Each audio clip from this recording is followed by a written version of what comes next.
Assalamualaikum warahmatullahi wabarakatuh. Om Swastiastu, Salam Namo Buddhaya, salam sejahtera bagi kita semua dan salam harmoni. Pada kesempatan kali ini kami dari kelompok 4 akan melakukan presentasi terkait dengan materi mengembangkan dan membuat instrumen pembelajaran pada mata kuliah asesmen dan evaluasi pembelajaran. Sebelum itu, izinkan kami memperkenalkan anggota kelompok dari kami. Yang pertama, Kadek Sabrina Herawati dengan akhiran NIM 018. Yang kedua, Kadek Risma Yuliandari dengan akhiran NIM 062. Dan yang ketiga, Frida Nurwijayanti dengan akhiran NIM 067. Nah, yang pertama kita bahas yaitu kegiatan penilaian siswa. Nah, kita harus mengetahui dulu apa itu definisi dari penilaian belajar siswa. Jadi, penilaian belajar siswa merupakan prosedur untuk memperoleh informasi belajar siswa dan menentukan keputusan yang berkaitan dengan kinerja atau hasil belajar siswa. Nah, dari definisi penilaian belajar siswa ini, kita akan membahas fungsi dari penilaian belajar siswa. Jadi, fungsi dari penilaian belajar siswa itu bagi pendidik dalam mengevaluasi belajar peserta didik adalah memberikan umpan balik kepada siswa dalam mempertimbangkan efektivitas dan efisiensi dari proses pembelajaran yang dilakukan. Nah, selain itu, ada pula alat yang digunakan untuk mengukur penilaian belajar siswa. Yang pertama, menggunakan mesin atau komputasi. Yang kedua, menjangkau segala pekerjaan rutin atau otomatis. Dan yang ketiga, komunikasi dilakukan dari mana saja dan kapan saja. Nah, selanjutnya yaitu menentukan tujuan penilaian.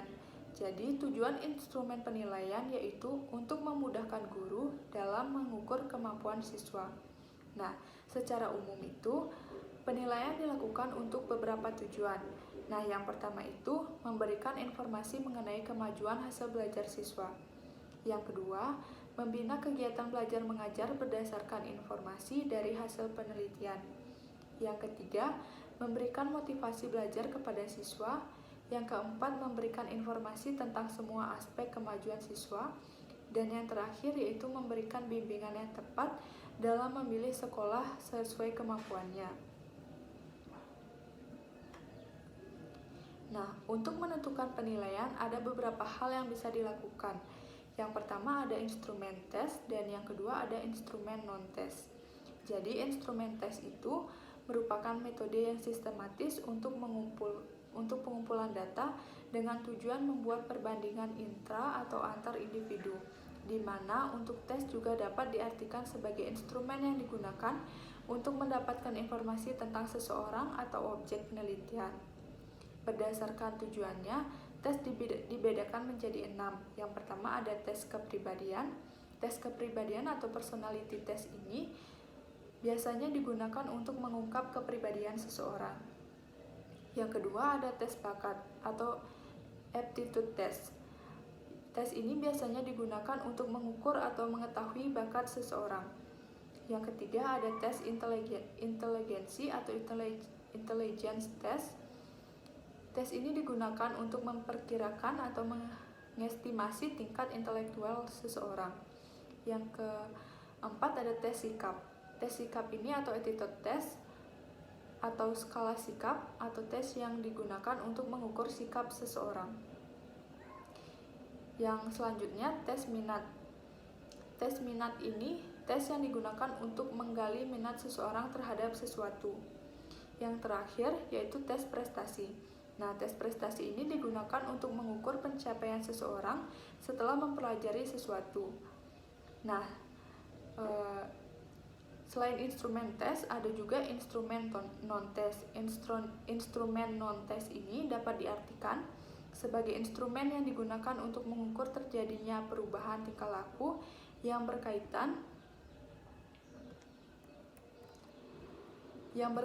dengan aspek psikomotorik dan afektif, terutama yang berkaitan dengan hal-hal yang dikerjakan oleh siswa. Sedangkan untuk bentuk instrumen penelitian, khususnya penilaian non-tes berupa daftar cek atau checklist dan skala rentang atau rating scale. Materi selanjutnya yaitu mengidentifikasi kompetensi hasil belajar. Kompetensi adalah pengetahuan, keterampilan, sikap, dan juga nilai-nilai yang direfleksikan dalam kebiasaan berpikir dan bertindak.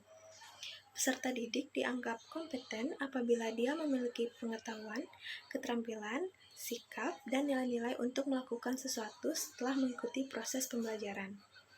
Dalam mengidentifikasi kompetensi dan hasil belajar, guru biasanya melakukan dengan cara memperhatikan kompetensi sikap spiritual dan sosial, pengetahuan, serta keterampilan sesuai dengan KI dan KD. Adapun teknik dan instrumen yang digunakan untuk penilaian kompetensi sikap, pengetahuan, dan keterampilan yaitu sebagai berikut. Yang pertama, penilaian kompetensi sikap. Pendidik melakukan penilaian kompetensi sikap melalui observasi, penilaian diri, penilaian teman sejawat oleh peserta didik, dan juga jurnal. Instrumen yang digunakan untuk observasi, penilaian diri, dan penilaian antar peserta didik adalah daftar cek atau skala penilaian. Sedangkan pada jurnal berupa catatan pendidik tentang sikap peserta didik selama mengikuti pembelajaran. Dan yang kedua, penilaian kompetensi pengetahuan. Pendidik menilai kompetensi pengetahuan melalui tes tulis, tes lisan, dan penugasan.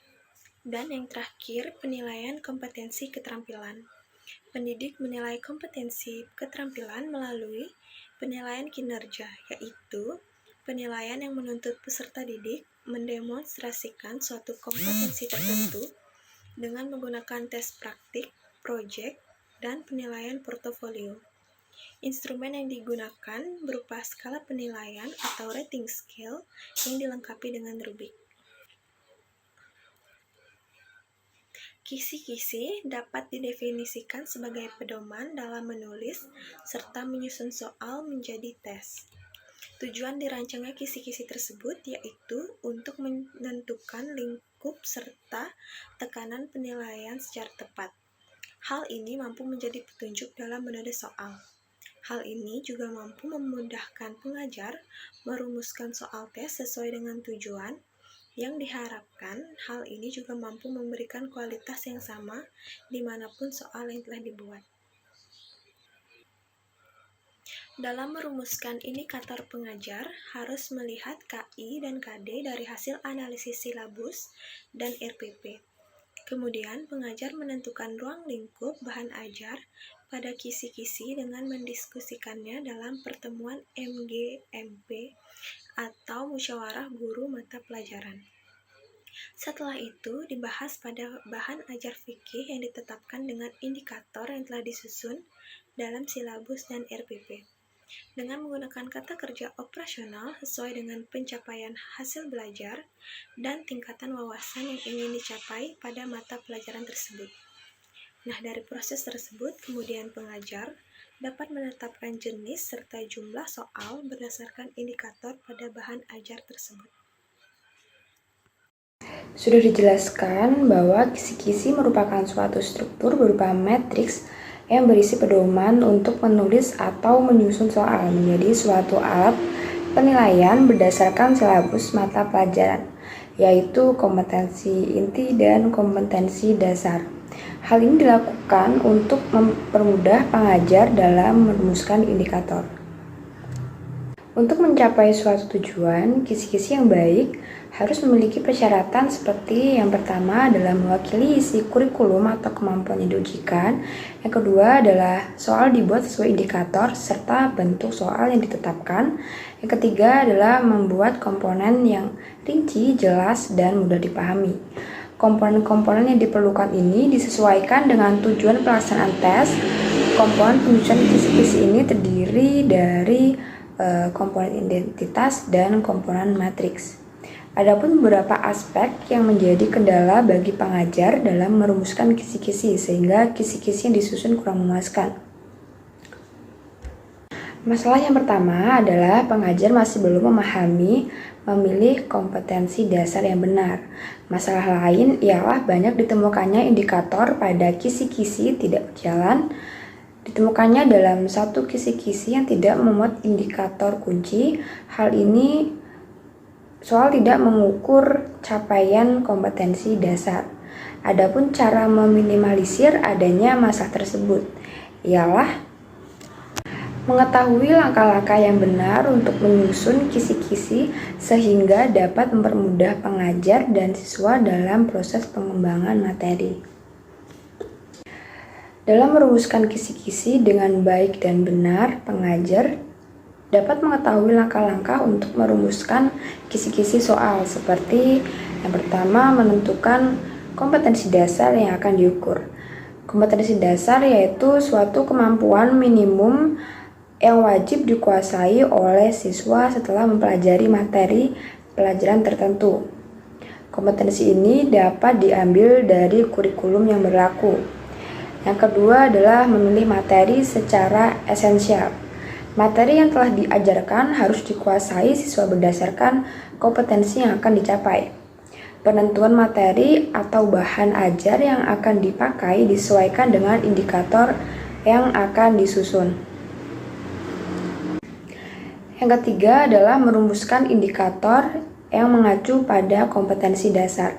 Indikator ini membuat karakteristik perilaku yang dapat dicapai sebagai petunjuk untuk membuat soal dengan memperhatikan bahan ajar dan level kognitif. Adapun kriteria pemilihan bahan ajar yang esensial seperti perincian dari satu bahan ajar yang sudah dipelajari sebelumnya. Yang kedua berupa materi penting untuk dikuasai siswa. Yang ketiga adalah materi sering diterapkan untuk mempelajari mata pelajaran lain. Yang keempat materi berkesinambungan pada seluruh tingkatan kelas. Yang kelima adalah materi mempunyai nilai terapan tinggi di kehidupan sehari-hari. Adapun kesimpulan dari materi yang kita paparkan yaitu menurut Wahid Murni, Mustikawan, dan Ridho tahun 2010, fungsi penting bagi pendidik dalam mengevaluasi belajar peserta didik adalah memberikan umpan balik kepada siswa dalam mempertimbangkan efektivitas dan efisiensi dari proses pembelajaran yang dilakukan. Ada dua instrumen dalam penilaian yaitu instrumen tes dan instrumen non-tes. Kompetensi adalah pengetahuan, keterampilan, sikap, dan nilai-nilai yang direfleksikan dalam kebiasaan berpikir dan bertindak. Peserta didik dianggap kompeten apabila dia memiliki pengetahuan, keterampilan, sikap, dan nilai-nilai untuk melakukan sesuatu setelah mengikuti proses pembelajaran. Teknik dan instrumen yang digunakan untuk penilaian kompetensi sikap berupa observasi, penilaian diri, penilaian antar peserta didik, dan jurnal. Pengetahuan itu pun berupa instrumen tes tulis maupun lisan dan instrumen penugasan, serta keterampilan berupa tes praktek, proyek, penilaian portofolio. Kisi-kisi tes blueprint atau table of specification dapat didefinisikan sebagai pedoman dalam menulis serta menyusun soal menjadi tes. Tujuan dirancangnya kisi-kisi tersebut yaitu untuk menentukan ruang lingkup serta tekanan penilaian secara tepat. Hal ini mampu menjadi petunjuk dalam menulis soal. Kisi-kisi yang baik harus memiliki persyaratan seperti yang pertama mewakili isi kurikulum dan kemampuan yang diujikan. Yang kedua adalah soal dibuat sesuai indikator serta bentuk soal yang ditetapkan. Yang ketiga, memuat komponen yang rinci, jelas, dan mudah dipahami. Adapun langkah-langkah dalam merumuskan kisi-kisi ialah menentukan KD yang diatur, memilih materi secara esensial, dan merumuskan indikator yang mengacu pada KD.